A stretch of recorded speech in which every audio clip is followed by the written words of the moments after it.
तो आप जैसे देख रहे हैं आज अपन जो चैप्टर स्टार्ट कर रहे हैं वो kinetic theory of gas start कर रहे हैं। तो हमें गैस के बारे में समझना है, गैस को हम कैसे समझ सकते हैं। तो इसको बोलते हैं काइनेटिक थ्योरी पोस्टुलेट्स। हम क्या क्या मानेंगे, गैस कैसी है, कैसे पार्टिकल है, क्या उसका नेचर है। तो हमारा जो टॉपिक है काइनेटिक थ्योरी पोस्टुलेट है। काइनेटिक थ्योरी पोस्टुलेट्स मतलब हमने क्या क्या माना है गैस को समझने के लिए। ठीक है, तो अगर कोई चीज़ को समझना है तो उसको कुछ शेप साइज देना पड़ेगा, नंबर देना पड़ेगा, उसकी वेलोसिटी देनी पड़ेगी। तो हम जो गैस है उसको शेप जो देते हैं वो स्फेरिकल देते हैं, जैसे फुटबॉल का शेप होता है। ऐसा क्यों देते हैं, उसका क्या रीज़न है? क्योंकि हम जानते हैं कि मान लो एक कमरे में गैस है तो जो गैस के पार्टिकल दीवार से टकरा रहे हैं, तो अगर एक गेंद टाइप की चीज़ दीवार से टकराएगी तो हमें पता होगा कि वो कहाँ जाएगी। थोड़ा अपने एक्सपीरियंस से बता सकते हैं, या कोलिजन के जो फॉर्मूले हैं वो लगाना आसान हो जाएगा। लेकिन अगर हमने मान लिया गैस के पार्टिकल को क्यूबॉइड या कोनिकल, तो जब वो कोन टकराएगा, क्यूबॉइड टकराएगा वॉल से, तो वो कहाँ जाएगा, उसके एज आ जाएंगे और डिफिकल्ट कैलकुलेशन हो जाएगा। तो हमें अपने कैलकुलेशन को ईजी करनी है, कुछ फॉर्मूला लाना है। तो हम क्या मान लेते हैं, गैस पार्टिकल कैसे होते हैं, स्फेरिकल मान लेते हैं। ठीक है, तो सबसे पहले काइनेटिक थ्योरी पोस्टुलेट है शेप के बारे में। तो शेप कैसा माना गया है, स्फेरिकल माना गया है। कैसा माना गया है, स्फेरिकल। और क्यों माना गया है, सो दैट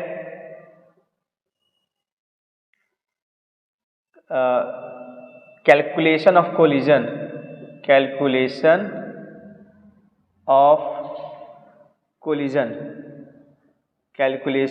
कोलिजन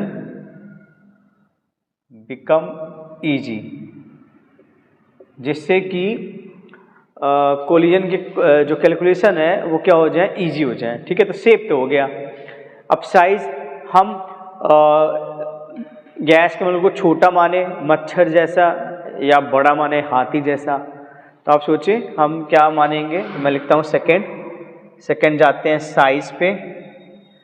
तो साइज हम कैसा माने, देखो वॉल्यूम ऑफ गैस पहले हमें समझना पड़ेगा। वॉल्यूम ऑफ गैस क्या होता है कि जो पार्टिकल हैं कितना फ्री हैं मूव करने के लिए। तो अगर हमने गैस के पार्टिकल को हाथी मान लिया तो आप सोचिए जरा कि अगर एक कमरे में 2-3 हाथी आ गए तो हर एक हाथी का जो मूवमेंट होगा बहुत कम हो पाएगा, थोड़ा बहुत हिल डुल पाएगा, सब ठसे रहेंगे हाथी। तो वॉल्यूम गैस का जीरो ही हो जाएगा, नेग्लिजिबल हो जाएगा। लेकिन अगर हम गैस के पार्टिकल को मच्छर मारेंगे नहीं मानेंगे, तो जो गैस के पार्टिकल्स हैं, जो मच्छर है वो कमरे में कहीं भी जा सकता है। जितने ही मच्छर आ जाए, 100 मच्छर आ जाए, फिर भी हर एक मच्छर पूरे कमरे का चक्कर लगा सकता है। तो जो उसके पास फ्री स्पेस है उसके मोशन के लिए वो पूरा कमरा है। तो जो फ्री स्पेस अवेलेबल होती है एक पार्टिकल के लिए, उसके मोशन के लिए, वही होता है वॉल्यूम। तो जो कंटेनर का वॉल्यूम हो जाएगा वही क्या हो जाएगा, गैस का वॉल्यूम हो जाएगा। ठीक है, तो इससे हम क्या कर सकते हैं, हम गैस का वॉल्यूम निकाल सकते हैं। ठीक है, तो हम क्या मानेंगे, size very small, so that container volume equal to gas volume, जिससे क्या कैलकुलेशन ईजी हो जाएगी। और कंटेनर वॉल्यूम और गैस वॉल्यूम क्या हो जाएगा, बराबर। वॉल्यूम क्या होता है, free space available for particle, free space available for particle for motion. जो फ्री स्पेस अवेलेबल होती है पार्टिकल को मोशन के लिए, उसी को हम क्या बोलते हैं, वॉल्यूम बोला जाता है। तीसरे पे अगर हम आएंगे तो आएंगे नंबर पे, कितना हम माने उनको। गैस के पार्टिकल्स को हमने स्फेरिकल तो मान लिया। स्फेरिकल मानने के बाद हमने मान लिया कि वो छोटे हैं, उनका लॉजिक मैंने दे दिया। अब आप बताइए क्या कितने माने मच्छर हम, या गेंद जो बॉल्स टाइप के हम माने कितने माने, 1 माने, 2 मांगे नहीं माने, 100 मांगे 1000 माने, करोड़ माने, या कितने माने। तो कम माने या ज़्यादा माने, आपका क्या विचार है इसमें? तो जो नंबर है वो हमको ज़्यादा मानना पड़ेगा। देखो जो गैस के पार्टिकल हैं, अगर जितना ज़्यादा आप उनको स्टडी करोगे, ज़्यादा से ज़्यादा लोगों स्टडी करोगे, तो आपका जो रिजल्ट है, स्टैटिस्टिकल डेटा है, वो उतना करेक्ट आएगा। जैसे कि मैंने कुछ लोगों से पूछा किसकी सरकार बन रही है, कौन आ रहा है सरकार में, कुछ लोग बोले कांग्रेस आ रही है, 3-4 लोग 10 लोग बोले, तो उससे कांग्रेस सरकार थोड़ी बन जाएगी। तो अब मुझे सर्वे करना पड़ेगा 1 लाख लोगों का। जब 1 लाख लोगों से करूँगा तो हाँ, अगर उन्होंने बोला कांग्रेस की सरकार आ रही है तो प्रोबेबिलिटी होगी कि हाँ उसकी सरकार आ सकती है। तो उसी तरह हम ज़्यादा नंबर ऑफ मॉलिक्यूल्स लेंगे तो चांसेस बढ़ जाएंगे, ठीक है, हमारे रिजल्ट के करेक्ट होने का। ठीक है, तो large number of molecules are taken, large number of molecule are taken so that statistical data is correct, जिससे कि स्टैटिस्टिकल डेटा क्या हो जाएगा, करेक्ट हो जाएगा। ठीक है, अब फोर्थ, गैस की वेलोसिटी कैसे माने, एक्स डायरेक्शन माने, वाई डायरेक्शन माने, जेड या कोई डायगोनल माने या कोई एंगल पे माने। तो गैस की वेलोसिटी हमें रैंडम माननी पड़ेगी, क्योंकि गैस सब जगह जाती है। एक अगरबत्ती आप जलाओगे तो खुशबू हर जगह फैलती है, खुशबू थोड़ी कि वहाँ जाएगी, मैं उस कोने में जाऊँगी, दूसरे कोने में नहीं जाऊँगी। तो गैस स्प्रेड एवरीवेयर, तो हमें वेलोसिटी इसकी क्या माननी पड़ेगी, रैंडम माननी पड़ेगी, कि कोई भी वेलोसिटी कोई पार्टिकल ले सकता है। ठीक है, तो जो वेलोसिटी होगी गैस की वो कैसी होगी, random, because gas is spread evenly, क्योंकि गैस हमारी इवनली स्प्रेड होती है। फिफ्थ, इफेक्ट ऑफ ग्रेविटी देख लेते हैं कि अर्थ का फोर्स लेंगे या नहीं लेंगे। जब हम स्टडी करते हैं गैस को तो अर्थ का फोर्स लिया जाता है या नहीं लिया जाता है, उसकी चर्चा कर लेते हैं। तो बताइए आपको क्या लगता है कि अर्थ का फोर्स लेना चाहिए या नहीं लेना चाहिए। देखो अर्थ का फोर्स हम नहीं ले सकते, अगर अर्थ का फोर्स लेंगे तो एक डाउनवर्ड फोर्स आ जाएगा, नेट फोर्स। वो डाउनवर्ड फोर्स कभी ना कभी अपनी डायरेक्शन में मॉलिक्यूल को बायस्ड करेगा, तो जो रैंडम वेलोसिटी है वो क्या हो जाएंगी, एक डायरेक्शन में आ जाएंगी। और हम जानते हैं, हमने पहले पोस्टुलेट चुका है कि वेलोसिटी रैंडम है, तो हम इसको नेग्लेक्ट करेंगे। ठीक है, effect of gravity is neglected, neglected. ठीक है, ठीक है, तो ये 5 पोस्टुलेट्स हो गए। ठीक है, अब इसके बाद कुछ और पोस्टुलेट है, उसको ही मैं बता देता हूँ आपको। अब नेक्स्ट क्या है, नेक्स्ट हम क्या करेंगे, हम जो पार्टिकल हैं उनके मासेस, जितने भी पार्टिकल उनके मास सेम लें या अलग अलग लें, और क्या फ़ायदा उसका। तो मैं लिख देता हूँ फिर आपको समझाता हूँ कि जो मास है, mass of each gas particle is same. बोले यार ठीक है यार, ऑब्वियस है, जब सब स्फेरिकल हैं, सब छोटे हैं, टाइनी हैं, तो या मास भी सेम होगा, जब है ना, इससे क्या बड़ी चीज़ मिल जाएगी। तो इससे बहुत बड़ा फ़ायदा मिल जाएगा, आप देखिएगा, समझिएगा इस बात को।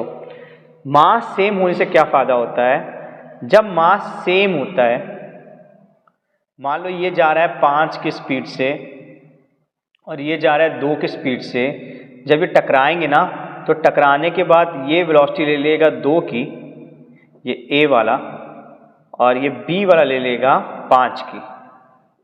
ये बी वाला क्या ले लेगा, 5 की। मतलब सेम मास होता है ना, तो वेलोसिटी इंटरचेंज हो जाती है, वेलोसिटी गेट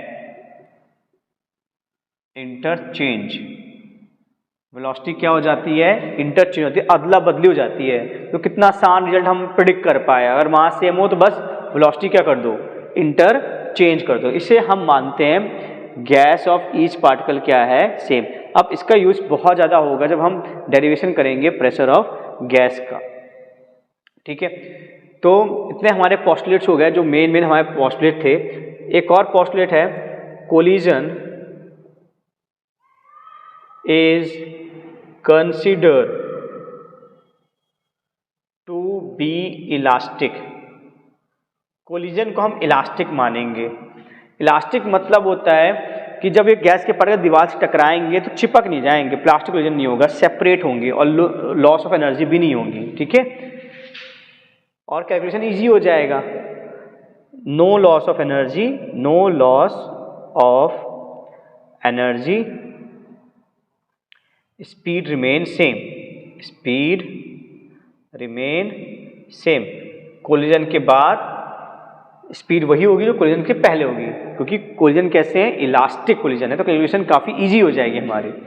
ठीक है, तो इतने सारे पॉइंट्स हैं, तो एक बार रिकैप्चुलेट कर लेते हैं। सबसे पहले गैस के पार्टिकल्स को क्या माना गया है, करेक्ट, स्फेरिकल, फिर टाइनी, बहुत सारे, रैंडम वेलोसिटी, अर्थ के इफेक्ट को नेग्लेक्ट किया गया है, फिर मासेस सेम माने गए हैं, और लास्ट कोलिजन्स कैसे माने गए हैं, इलास्टिक्स माने गए। ठीक है, तो अब अपन नेक्स्ट टॉपिक पे चलते हैं, वो है प्रेशर ऑफ गैस पे। तो ये हमारा पहला टॉपिक खत्म हो गया, पोस्टुलेट्स, क्या क्या हमने अपने गैस की कैसी मॉडलिंग की है और क्या क्या एजम्पशन हमने माना है गैस को समझने के लिए। तो हमारा टॉपिक है प्रेशर ऑफ गैस। तो आप देखो आप एक क्यूबिकल रूम देख रहे हो, और उस क्यूबिकल रूम में एक गैस का पार्टिकल है जिसका मास m है, और वो एक 3D में मूव कर रहा है v स्पीड से। उस वेलोसिटी को हम तोड़ सकते हैं तीन कंपोनेंट में, vx, vy और vz, और उसकी एक्चुअल वेलोसिटी और उसके कंपोनेंट में जो रिलेशन बनेगा वो बनेगा v स्क्वायर, रूट लगा दिया है तो स्क्वायर नहीं जाएगा, तो हो जाएगा v equal to root of vx square plus vy square plus vz square.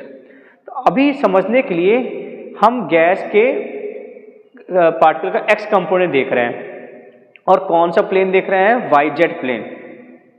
कौन सा प्लेन देख रहे हैं, yz प्लेन।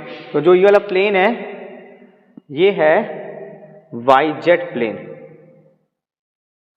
ठीक है, तो हो रहा क्या है कि ये जो पार्टिकल है वो जस्ट टकराने वाला है vx स्पीड से। अब इस डायरेक्शन को मैंने पॉजिटिव ले लिया है, तो जो इनिशियल मोमेंटम होगा पार्टिकल का वो होगा mvx। अब क्योंकि कोलिजन हमने इलास्टिक माना है तो स्पीड तो चेंज होने वाली नहीं है, तो वेलोसिटी वही रहेगी mvx, लेकिन डायरेक्शन चेंज हो गई है तो फाइनल मोमेंटम हो जाएगा माइनस mvx। और चेंज इन मोमेंटम होता है बच्चा फाइनल माइनस इनिशियल, तो ये हो जाएगा तुम्हारा माइनस mvx, तो चेंज मोमेंटम v2 हो जाएगा माइनस 2mvx। कितना हो जाएगा, माइनस 2mvx। क्या हो जाएगा इसका, चेंज इन मोमेंटम इसका हो जाएगा।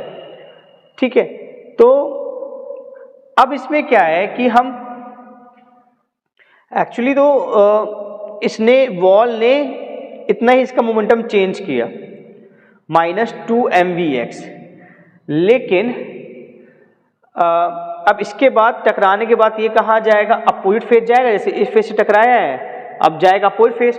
क्या इसका रास्ता खाली होगा, बहुत सारे और भी पार्टिकल्स होंगे ना, पूरे वेसल में एक तो पार्टिकल होगा नहीं गैस का। लेकिन हमने क्या माना था, हमने मासेस इक्वल माने थे गैस के। तो जब ये जा रहा है, पार्टिकल जा रहा है दूसरी तरफ, ये पार्टिकल जा रहा है दूसरी तरफ, ठीक है, तो इसको आप समझेंगे कि मान लीजिए ये पार्टिकल जा रहा है 2 के स्पीड से m मास का, इसके रास्ते में एक और आ गया जिसका x कंपोनेंट अलग है 5 मीटर पर सेकेंड। तो होगा क्या, ये वापस a वाला पार्टिकल जो मेरा चला था दूसरे फेज से टकराने के लिए, उसकी वेलोसिटी चेंज हो जाएगी, वो हो जाएगी 5 मीटर पर सेकेंड। लेकिन जो b वाला पार्टिकल है वो इसकी वेलोसिटी ले लेगा 2 मीटर पर सेकेंड। तो होगा क्या कि कोई ना कोई तो 2 के साथ जा ही रहा है अपोजिट फेस में, और सब एक जैसे दिखते हैं, एक जैसे मास है, तो हमें लगेगा कि वही पार्टिकल जा रहा है। हाँ, वो पार्टिकल नहीं जा रहा है, वो पार्टिकल तो 5 की स्पीड ले लिया है, लेकिन सब जब एक जैसे दिख रहे हैं और कोई ना कोई उसकी वेलोसिटी ले ही लेगा। आगे जब ये b जाएगा और मान लो फिर रास्ते में कोई c मिला 1 के स्पीड से, तो क्या होगा, b को स्पीड मिल जाएगी 1 और c को स्पीड मिल जाएगी 2। तो फिर से कोई ना कोई ले लिया उसकी स्पीड, और सब एक जैसे दिखते हैं, तो क्या एहसास होगा कि वो जाते ही जा रहा है और सारे पार्टिकल जो बाकी पार्टिकल वो भूत बन गए हैं। इसलिए भूत से आप आर पार हो जाते हो, तो होते हुए भी वो पार्टिकल नहीं है और वो जा रहा है, अपनी स्पीड से जा रहा है। ठीक है, तो इसकी जो लेंथ है हमने मानी है L। जो क्यूब है उसकी जो लेंथ है हमने मान ली है L लेंथ मान ली है। ठीक है, तो जब हमने L लेंथ इसकी मान ली है, ठीक है, इसकी हमने मान ली है L लेंथ मान ली है, तो जब दूसरे फेस जाएगा तो कितना डिस्टेंस ट्रेवल करेगा L, और वापस जब आएगा सक्सेसिव कोलिजन के लिए उसी फेस में, तो उसका टोटल डिस्टेंस कितना हो जाएगा 2L। कितना डिस्टेंस हो जाएगा 2L। और किस वेलोसिटी से जा रहा है vx। तो समय जो लगेगा सक्सेसिव कोलिजन के लिए, तो समय होता है डिस्टेंस अपॉन वेलोसिटी। तो डिस्टेंस ट्रेवल क्या है 2L और वेलोसिटी है vx, तो इतना समय वो लेगा सक्सेसिव कोलिजन के लिए।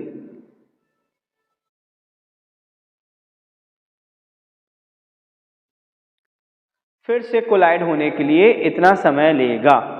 अब जब जितना टाइम जब ये एक्चुअली वॉल से टकराया था और वापस आया था, वो टाइम बहुत ही कम था, इतना कम था हम कैलकुलेट ही नहीं कर सकते हैं। तो हम कौन सा टाइम लेते हैं, सक्सेसिव कोलिजन का लेते हैं। मतलब टकराने के बाद जब वो निकला और फिर दूसरे फेस में गया टकराने के लिए, और वापस उसी फेस में टकराने में जो उसको समय लगा, तो गया अपोजिट फेस में तो चला L और वापस आया तो चला L, तो टोटल डिस्टेंस क्या हो गया 2L।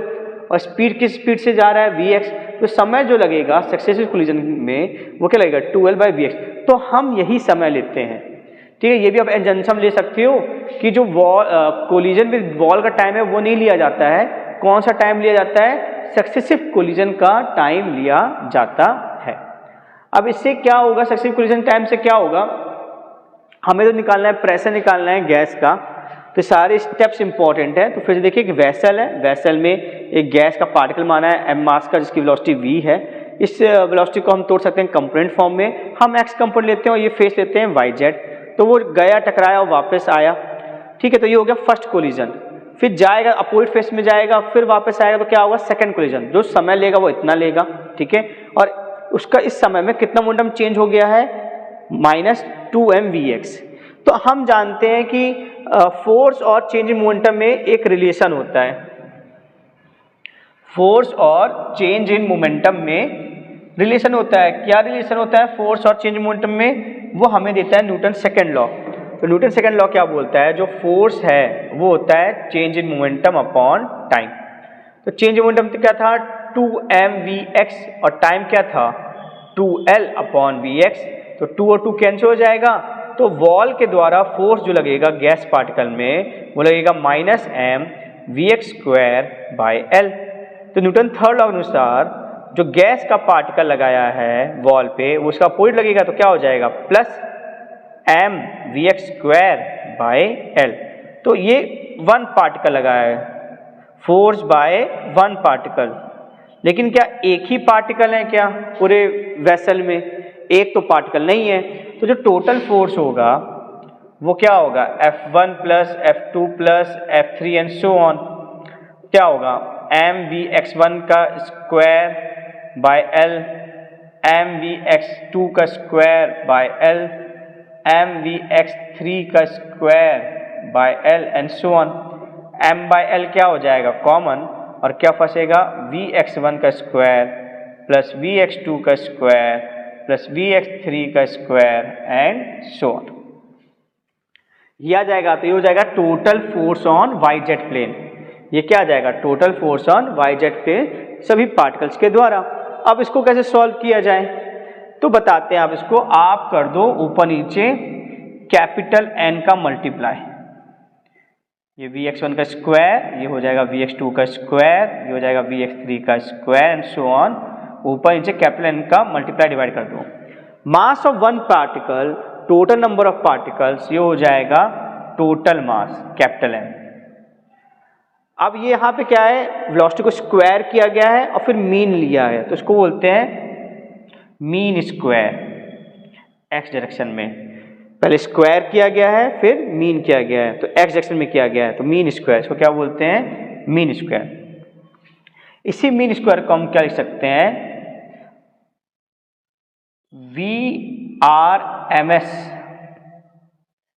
VRMS का स्क्वायर, इसी को लिख सकते हैं VRMS का स्क्वायर। मतलब पहले स्क्वायर मीन फिर रूट। देखो ये और ये चीज़ सेम है, क्यों? क्योंकि ये स्क्वायर रूट को खा जाएगा, काट देगा, तो वही चीज़ आ जाएगी, तो हम इसको ऐसे लिख सकते हैं। अब हम ऐसा क्यों लिख रहे हैं, हम RMS के पीछे क्यों पड़े हैं? क्योंकि जब कोई चीज़ बहुत ज़्यादा चेंज होती है, जैसे गैस के पार्टिकल वेलोसिटी बहुत ज़्यादा है, चेंज है, तो अगर हमें कोई इंस्ट्रूमेंट लेंगे और वेलोसिटी ऑफ गैस की पता करेंगे, वेलोसिटी ऑफ गैस क्या है, तो वो इंस्ट्रूमेंट एक रीडिंग देगा और वो रीडिंग हमेशा RMS के बराबर ही आती है। फॉर एग्जांपल आपके यहाँ जो वोल्टेज आता है वो फ्लक्चुएटिंग आता है, वो -311 से +311 होता है 1 सेकंड में 50 बार। लेकिन आपका जो मीटर है या कोई भी सॉकेट है, जो भी बोर्ड है, वो कितना रीड करता है, 220 वोल्ट, और वो कौन सा रीड करता है, RMS ही रीड करता है। तो अगर कोई चीज़ फ्लक्चुएट कर रही है तो इंस्ट्रूमेंट द्वारा जो रीड किया जाता है वैल्यू, वो RMS ही किया जाता है। इससे हम RMS में इंटरेस्टेड है, हमने RMS में चेंज कर दिया है। तो हमारा जो फोर्स हो गया कौन से प्लेन में, YZ प्लेन में, वो हो गया M/L VRMS का स्क्वायर x डायरेक्शन में। लेकिन हमें तो प्रेशर निकालना था, ठीक है, तो अब एक और स्टेप से अपन प्रेशर निकालते हैं, ठीक है। तो यहाँ पे फिर से देख लीजिए, हमने फोर्स निकाला चेंज मोमेंटम टाइम से, चेंज मोमेंटम हमने पहले निकाल लिया था, टाइम भी निकाला था, उससे फोर्स हो गया वॉल का, न्यूटन थर्ड लॉ लगा दिया तो गैस का हो गया, लेकिन एक पार्टिकल का था, हमें टोटल फोर्स निकालना था, हमने ऐड मार दिया, M/L तो सबका सेम होगा, x कंपोनेंट सबका अलग होगा। इसको मैं और समझा सकता हूँ आपको, जैसे मान लो कोई पार्टिकल ऐसा जा रहा है तो इसका x कंपोनेंट छोटा होगा क्योंकि ज़्यादा ये सीधा है, और कोई पार्टिकल से लेटे लेटे जा रहा है तो इसका x कंपोनेंट क्या होगा, ज़्यादा होगा। अब जैसे कि मैंने आपको बताया था हर एक पार्टिकल की रैंडम वेलोसिटी है, तो कोई ऐसा जाएगा कोई ऐसा जाए तो किसी का x कंपोनेंट ज़्यादा होगा, और जो ऐसा जा रहा है उसका x कंपोनेंट क्या होगा, कम होगा। इससे सबके x कंपोनेंट अलग अलग होंगे। अब मैंने ऊपर नीचे n का मल्टीप्लाई और इनटू कर दिया, तो ये हो गया टोटल मास, और ये हो गया मीन स्क्वायर मीन, पहले वेलोसिटी का स्क्वायर किया फिर मीन मतलब एवरेज निकाला। लेकिन हमें निकालना था RMS, क्योंकि हमारा इंस्ट्रूमेंट RMS ही रीड करता है, तो हमने RMS लिख दिया, लेकिन हमें स्क्वायर लगाना पड़ेगा क्योंकि ये स्क्वायर R को कैंसिल कर देगा और वही चीज आ जाएगी, ठीक है। तो अब आगे हम क्या करेंगे, यहाँ पे हम देखेंगे फिर से वही वेलोसिटी का फॉर्मूला।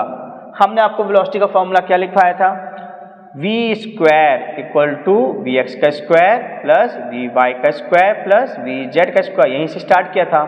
अब अपन कर देते हैं इसको डिवाइड बाय n, क्या करते हैं, डिवाइड बाय n। जब हम इसको डिवाइड बाय n कर देते हैं पूरे इक्वेशन को, तो ये क्या हो गया, पहले स्क्वायर किया वेलोसिटी का और फिर क्या कर दिया, मीन और सम कर देते हैं। अभी ये एक पार्टिकल का था, अब ये सारे पार्टिकल्स का हो गया, ये सिंबल होता है सम का, ठीक है। ये तो वन पार्टिकल के लिए था, अब ये हो गया स्क्वायर पहले किया और फिर मीन निकाला, तो ये तो मीन स्क्वायर हो गया, तो हो गया मीन स्क्वायर, या इसको लिख सकते हैं RMS स्क्वायर x डायरेक्शन में, RMS स्क्वायर y डायरेक्शन में, और RMS स्क्वायर z डायरेक्शन में, और ये हो जाएगा RMS का स्क्वायर। अब बताओ इनमें से कौन सा बड़ा होगा, सबको बराबर ही होना पड़ेगा, क्योंकि हम जानते हैं कि जो एवरेज वेलोसिटी होती है गैस की वो जीरो होती है। एवरेज क्यों वेलोसिटी है जीरो, कोई गैस के रैंडम डायरेक्शन है, कोई +2 होगा तो कोई -2 होगा, ऐड करके जीरो हो जाएगा, ठीक है। तो जब हमें पता है एवरेज जीरो है, ठीक है, तो हर एक डायरेक्शन की जो एवरेज है वो क्या चाहिए, सेम, तभी तो वो कैंसिल करेंगे एक दूसरे को, ये तो कैंसिल ही नहीं हो पाएगा, हमारे पास नेट रिजल्ट आ जाएगा। तो ये सब सेम है, तो मैं इसी चीज को लिख सकता हूँ 3 ऑफ VRMS x डायरेक्शन का स्क्वायर, और ये हो जाएगा VRMS। इसको 3 को नीचे कर लो तो 1/3 VRMS का स्क्वायर इक्वल टू आ जाएगा VRMS का स्क्वायर x डायरेक्शन में, ठीक है। तो अब हमारा रिजल्ट क्या था, हमारा रिजल्ट था F इक्वल टू क्या था हमारा रिजल्ट, कैपिटल M/L VRMS का स्क्वायर x डायरेक्शन में। अब VRMS का स्क्वायर x डायरेक्शन में कर सकते हैं 1/3 VRMS का स्क्वायर, तुम्हारा फोर्स हो जाएगा M/L 1/3 VRMS का स्क्वायर एक्स डायरेक्शन में, या मतलब अब नॉर्मल जनरल डायरेक्शन में v। अब हमें प्रेशर निकालना है। क्या निकालना है हमें? प्रेशर। तो प्रेशर क्या होता है? Force upon area. अब क्योंकि हमने क्यूब माना था तो इसका एरिया क्या हो जाएगा? L square. तो फोर्स तो हम जानते हैं, फोर्स क्या है? m VRMS का स्क्वायर 3L, और एरिया भी क्या है? L square. तो ये हमारा आ गया प्रेशर वाई जेड प्लेन में। अब प्रेशर तो सब डायरेक्शन में सेम होता है, तो यही जो प्रेशर हमारा वैल्यू निकलेगा वाई जेड प्लेन में, वो पूरे गैस का प्रेशर माना जाएगा। तो फिर से देखिए, वेलोसिटी थी 1 पार्टिकल की थी, 1 पार्टिकल की थी, तो हमने क्या कर दिया? ऐड मार दिया, तो सारे पार्टिकल्स आ गए, ठीक है, सब पार्टिकल्स आ गए, और डिवाइड बाय n कर दिया। तो स्क्वायर किया वेलोसिटी को और एवरेज ले लिया, तो इसको बोलते हैं मीन स्क्वायर। मीन स्क्वायर को कह सकते हैं आरएमएस का स्क्वायर। तो हमने वही कर दिया। अब सब बराबर होंगे ये तीनों, क्योंकि एवरेज हम जानते हैं 0 है। एवरेज अगर 0 होना है तो तीनों को बराबर होना पड़ेगा। जब ये कैंसिल करेंगे एक दूसरे को, तो इसको थ्राइस कर देंगे, थ्राइस को नीचे ले जाएंगे, तो आरएमएस एक्स डायरेक्शन में हम ऐसे लिख सकते हैं। ये हमारे फोर्स का फॉर्मूला था जो हमने ड्राइव किया था। तो इसके लिए हम लिख दिए 1/3 VRMS स्क्वायर। फिर प्रेशर होता है फोर्स अपॉन एरिया, तो एरिया जो है उस साइड का L स्क्वायर है, तो हमारा ये रिजल्ट आ जाएगा। बस अब हमारा आ गया है, फाइनल रिजल्ट आ गया है। तो एक लास्ट स्टेप है। तो जो लास्ट स्टेप है वो यही है कि अभी हमारा प्रेशर का क्या फॉर्मूला आया? 1/3 m VRMS का स्क्वायर अपॉन L क्यूब। अब L क्यूब क्या है? वॉल्यूम है, तो ये हो जाएगा 1/3 m VRMS का स्क्वायर अपॉन वॉल्यूम। और मास अपॉन वॉल्यूम क्या होता है? डेंसिटी। तो ये हो जाएगा 1/3 रो VRMS का स्क्वायर। तो ये आ गया हमारा प्रेशर ऑफ गैस। और ये बहुत इंपॉर्टेंट रिजल्ट है, और ये बहुत कुछ अपने में कहानी कह रहा है। सबसे पहले जो प्रेशर ऑफ गैस है वो वॉल्यूम पे डिपेंड ही नहीं करता। तो चाहे आप छोटा वॉल्यूम लो, कंटेनर का बड़ा लो, ना लो, आप एटमॉस्फेयर खेत के ऊपर जो हवा है उसका प्रेशर और जो कमरे में हवा है उसका प्रेशर सेम है, क्योंकि वो वॉल्यूम पे डिपेंड ही नहीं कर रहा है। डिपेंड नहीं कर रहा है कि आप ओपन में ले रहे हो या क्लोज में लो, केवल वो डिपेंड कर रहा है डेंसिटी पे। जब तक गैस की डेंसिटी चेंज नहीं होगी, प्रेशर चेंज नहीं होगा। और दूसरा डिपेंड कर रहा है वेलोसिटी पे। अब अपन देखेंगे वेलोसिटी खुद किस पे डिपेंड करती है, ठीक है, तब जाके हमें समझ में आएगा प्रेशर हाँ इन चीज़ों पे डिपेंड करता है। तो ये आपको बाय हार्ट रिमेंबर होना चाहिए फॉर्मूला कि प्रेशर ऑफ गैस जो होता है वो क्या होता है? 1/3, फिर बताइए करेक्ट, रो VRMS का स्क्वायर। ठीक है, आई होप आप तो ये याद रहेगा, आप इसकी प्रैक्टिस करेंगे पोस्टुलेट्स की प्रेशर ऑफ गैस की। तो अपन बढ़ते हैं अब नेक्स्ट टॉपिक पे। अब अपन करना है आइडियल गैस इक्वेशन। अपन बात करेंगे आइडियल गैस इक्वेशन की।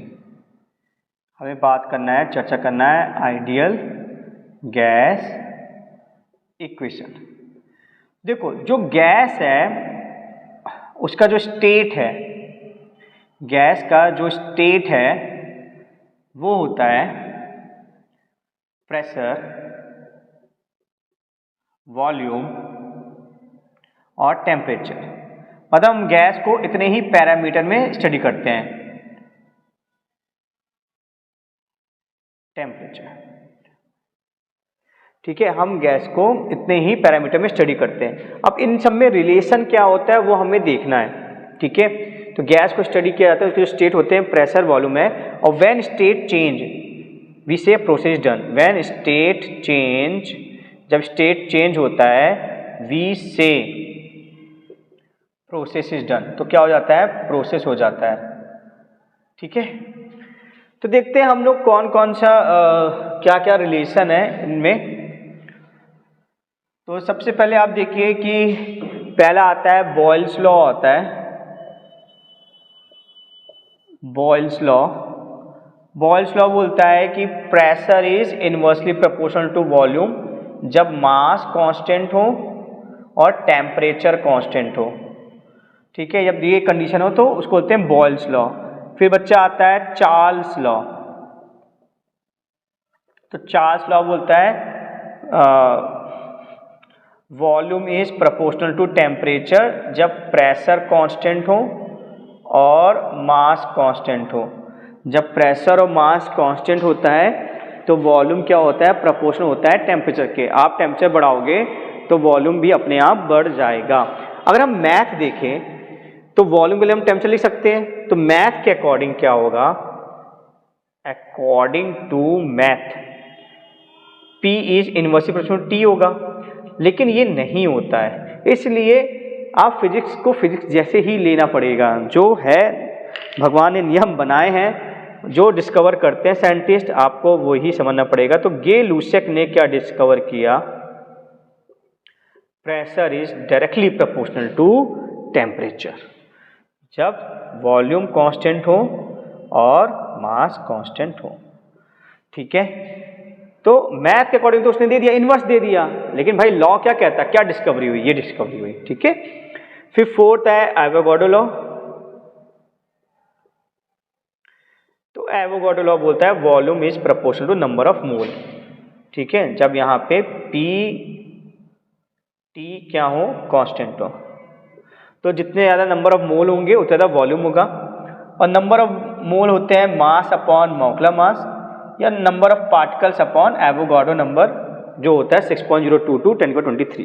तो ये चार बेसिक लॉज हैं गैस के लिए।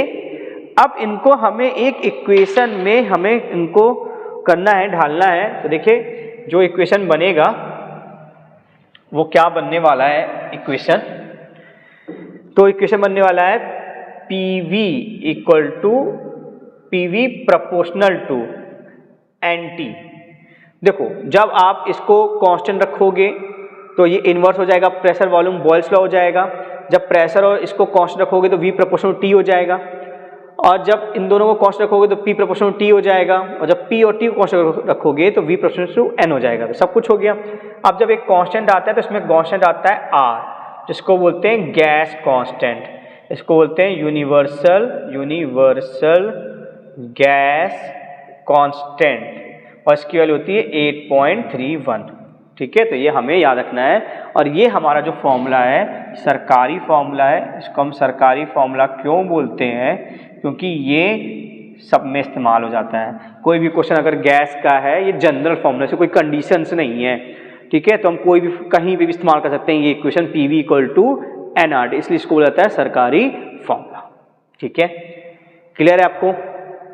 ठीक है, अब हमें देखना है, हमें देखना था कि हमारा वेलोसिटी ऑफ गैस किस पे डिपेंड करता है। तो हमारा टॉपिक था VRMS।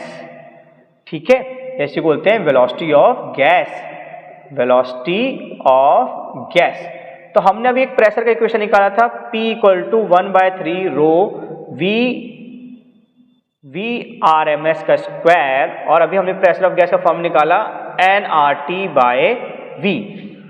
ठीक है, और n को लिख सकते हैं mass upon molecular mass RT/V, और मास अपॉन वॉल्यूम होता है डेंसिटी। तो यही हमारा फॉर्मूला P हो जाएगा, डेंसिटी RT/m। अब दोनों प्रेशर के फॉर्मूले हैं तो वो सेम होने चाहिए, तो हम उसको कंपेयर करेंगे। 1 और 2 को हम क्या कर देंगे, कंपेयर कर देंगे, कंपेयर 1 and 2। तो हम क्या पाएंगे, 1/3 रो VRMS का square equal to rho RT/m। तो रो और रो कैंसिल हो जाएगा, तो हमारा VRMS जो आ जाएगा वो हो जाएगा √3RT/m। ये आ गया हमारा वेलोसिटी ऑफ गैस का फॉर्मूला। तो हम क्या देख रहे हैं, हमारा जो वेलोसिटी ऑफ गैस है वो टेम्परेचर पे डिपेंड करता है।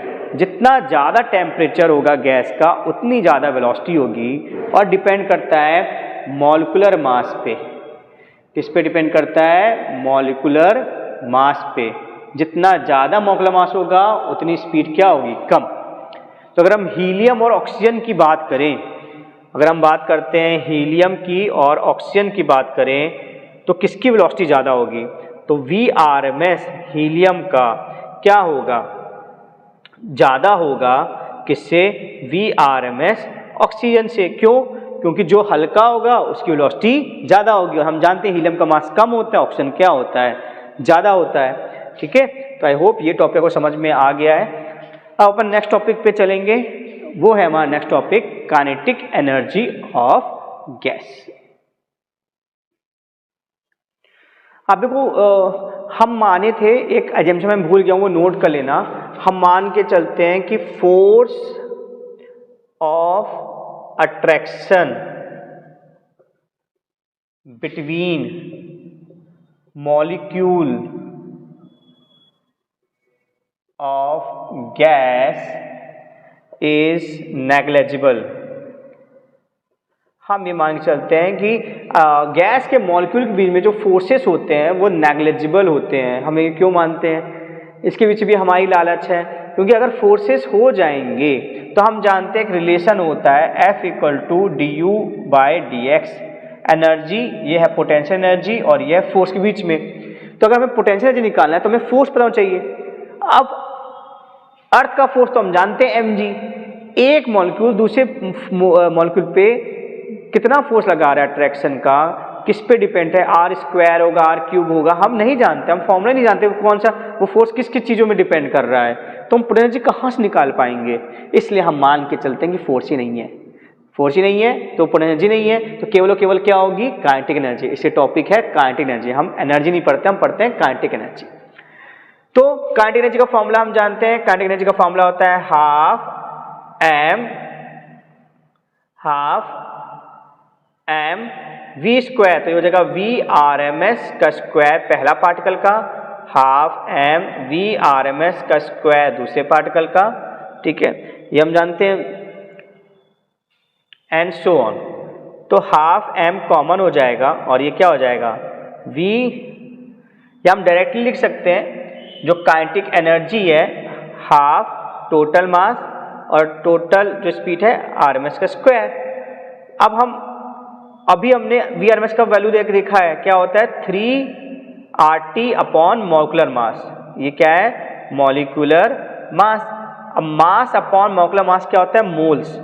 तो हमारा काइनेटिक एनर्जी ऑफ गैस जो हो जाएगा, काइनेटिक एनर्जी ऑफ गैस वो आ जाएगा 3NRT, क्योंकि मास अपॉन मॉलिक्यूलर मास क्या होता है? मोल्स। 3NRT, 3/2 NRT, ये आ जाएगा हमारा formula kinetic energy of gas का, 3/2 NRT।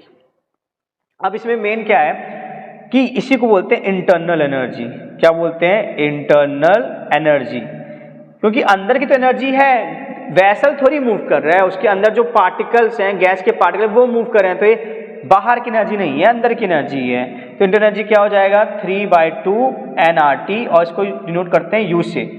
तो चेंज इन इंटरनल एनर्जी क्या हो जाएगा? 3/2 तो नंबर है, n तो चेंज नहीं हो सकता, r टेम्परेचर चेंज हो जाएगा। तो चेंज इन इंटरनल एनर्जी का ये फॉर्मूला आ गया। ये किसका फॉर्मूला आ गया? Change in internal energy. जब थर्मोडायनेमिक्स पढ़ेंगे ना तो ये चेंज इन इंटरनल एनर्जी आएगा। देखो इसका फॉर्मूला क्या होता है? 3/2 NRT। क्लियर है आपको? तो जो इंटरनल एनर्जी है, और इंटरनल एनर्जी को ही हम टेम्परेचर, देखो टेम्परेचर पे डिपेंड करती है इंटरनल एनर्जी, ठीक है। जो टेम्परेचर है मैक्रोस्कोपिक चीज है जिसको मेजर कर सकते हैं, उसका जो कारण होता है वो क्या होता है? इंटरनल एनर्जी ही होती है, बाकी तो कांस्टेंट है, ठीक है। तो अब हम नेक्स्ट टॉपिक जाते हैं, degree of freedom. Degree of freedom क्या है? Number of ways a particle can move freely. Freedom क्या है? Number of ways gas particle can move freely. कितने तरीके से गैस पार्टिकल मूव कर सकता है फ्रीली? हम इसमें बात करेंगे सबसे पहले मोनोटॉमिक गैस की। मोनोटॉमिक गैस जैसे एग्जांपल है हीलियम, तो इसका डिग्री ऑफ फ्रीडम होता है 3, क्योंकि अगर कोई भी गैस जा रही है तो उसको हम तोड़ सकते हैं x, y और z में। x में तोड़ सकते हैं, y में तोड़ सकते हैं और z में। तो 3 तरीके से इंडिपेंडेंट वो मूव कर सकती है। सेकंड, अगर हम डायटोमिक की बात करते हैं, डायटोमिक गैस की बात करते हैं, एग्जाम्पल ऑक्सीजन, तो उसका डिग्री ऑफ फ्रीडम होता है 5। 5 क्यों? 2 ट्रांसलेशन ठीक है, और 3 ट्रांसलेशन और 2 रोटेशन। जैसे मान लीजिए मार्कर O2 मॉलिक्यूल है, एक यहाँ O है, एक यहाँ O है और ये बीच में बॉन्ड है, तो ये तुम ऐसा भी जा सकता है उसमें मॉलिक्यूल, तो ये X, Y और Z में जा सकता है, और दूसरा ऐसे घूम भी सकता है ना, ये ऑक्सीजन मॉलिक्यूल ऐसा घूम सकता है, तो एक ये हो गया, और ऐसा भी घूम सकता है ऑक्सीजन मॉलिक्यूल, तो एक ये भी हो गया। ठीक है, तो 5 हो गया। और फिर अपन बात करते हैं पॉली एटॉमिक की। किसकी बात करते हैं? पॉली एटॉमिक गैस की, जैसे CH4, तो इनका डिग्री ऑफ फ्रीडम होता है 6। कितना होता है? 6। ठीक है, तो ये आपको डेटा याद करना पड़ेगा। ठीक है, अब हम जाएंगे specific heat capacity of gas के बारे में। तो स्पेसिफिक हीट कैपेसिटी क्या होती है? प्रॉपर्टी होती है जो रिलेटेड होती है चेंज टेम्परेचर से। अलग अलग गैस को अपन हीट करेंगे, सेम हीट देंगे, मतलब आपने लिया एक हीलियम लिया, एक ऑक्सीजन लिया, ठीक है, और उनको सेम हीट दी, लेकिन कोई जल्दी गर्म हो जाएगी, कोई देर से गर्म होगी, इसको बोलते हैं स्पेसिफिक हीट। ये प्रॉपर्टी है, और ये स्पेसिफिक हीट डिपेंड करता है कि गैस कांस्टेंट प्रेशर में गर्म कर रहे हैं या कांस्टेंट वॉल्यूम में डिपेंड कर रहे हैं, प्रोसेस पे डिपेंड करती है। इसे 2 नाम है, specific heat CP specific heat at constant pressure, और CV specific heat at constant volume. और एक और डिफाइंड टर्म है, इसको बोलते हैं ratio of specific heat capacity, जो इसको बोलते हैं गामा। गामा से प्रेजेंट है CP/CV। हीट का फॉर्मूला गैस के लिए इन जनरल क्या होता है? NC∆T, जहाँ N है मोल्स, C है स्पेसिफिक हीट और ∆T है टेम्परेचर। तो C का जनरल फॉर्मूला क्या आ गया गैस के लिए? Q/N∆T। अब इसी फॉर्मूले की हेल्प से हम CP और CV क्या होगा निकालेंगे। तो यहाँ पे हम कैसे निकालते हैं? अगर हम बात करते हैं कांस्टेंट वॉल्यूम की बात करते हैं, ठीक है, तो कांस्टेंट वॉल्यूम में क्या होता है?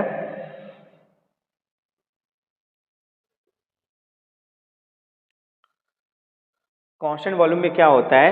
वर्क डन 0 होता है, क्योंकि वर्क डन होता है pressure into change in volume, volume भी चेंज नहीं हो रहा तो वर्क डन 0 होगा। अब एक होता है फर्स्ट लॉ ऑफ थर्मोडायनेमिक्स, जो भी हमें हीट मिलती है उसका हम कुछ खर्च कर देते हैं और जो बचता है वो इंटरनल एनर्जी होती है। तो W तो इसमें 0 है, और इंटरनल एनर्जी का हम फॉर्मूला देख चुके हैं, क्या देखे थे? 3/2 nR∆T।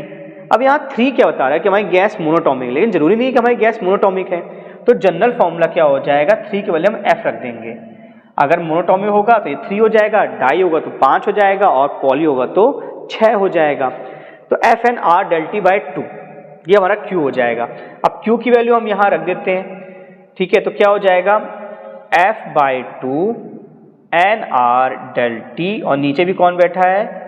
nR∆T, और ये क्या हो गया? CV, क्योंकि कांस्टेंट वॉल्यूम हम निकाले। तो nR∆T पूरा पूरा क्या हो जाएगा? नहीं, R बच जाएगा, यहाँ R नहीं है, ठीक है, तो nR∆T, तो n∆T कैंसिल हो जाएगा, तो जो CV है हमारा वो क्या आ जाएगा? FR/2। ये याद रखेंगे CV का फॉर्मूला FR/2। इस चैप्टर में जो सबसे ज्यादा क्वेश्चन पूछे जाते हैं वो CP CV से पूछे जाते हैं। तो अगर आपको डिग्री ऑफ फ्रीडम पता है या आपको गैस बता दिया तो आप उस गैस से पता कर सकते हो मोनोटॉमिक है डायटोमिक है, फिर F लिख देना और CV उसका निकल के आ जाएगा। ठीक है, अब अपन करेंगे चर्चा CP की।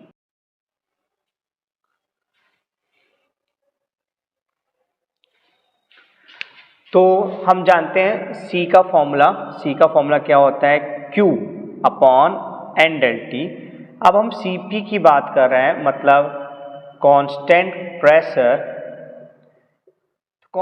में वर्क डन होता है pressure into change in volume, और हम जानते हैं फॉर्मूला PV = nRT, तो हम कह सकते हैं P∆V को nR∆T लिख सकते हैं। अब फर्स्ट लॉ ऑफ थर्मोडायनेमिक्स क्या होता है? जो हीट मिली उसमें कुछ खर्च हुआ और कुछ बचा, तो W क्या हो जाएगा? nR∆T, और ΔU हम जानते हैं क्या है? F/2 nR∆T। तो यहाँ से क्या हो जाएगा? nR∆T कॉमन 1 + F/2, तो ये आ जाएगा Q। अब यही Q हम यहाँ रख देंगे, तो हमारा क्या आ जाएगा? CP = nr∆t 1 plus f/2 upon n∆t। तो n∆t कैंसिल, तो वहाँ Cp क्या आ जाएगा r 1 प्लस f/2। तो ये Cp की हमारी वैल्यू हो गई। ठीक है, Cv की वैल्यू क्या थी fr/2 और ये क्या होती है 1 प्लस f/2 इंटू r। ठीक है, अब दोनों में रिलेशन देख लेते हैं।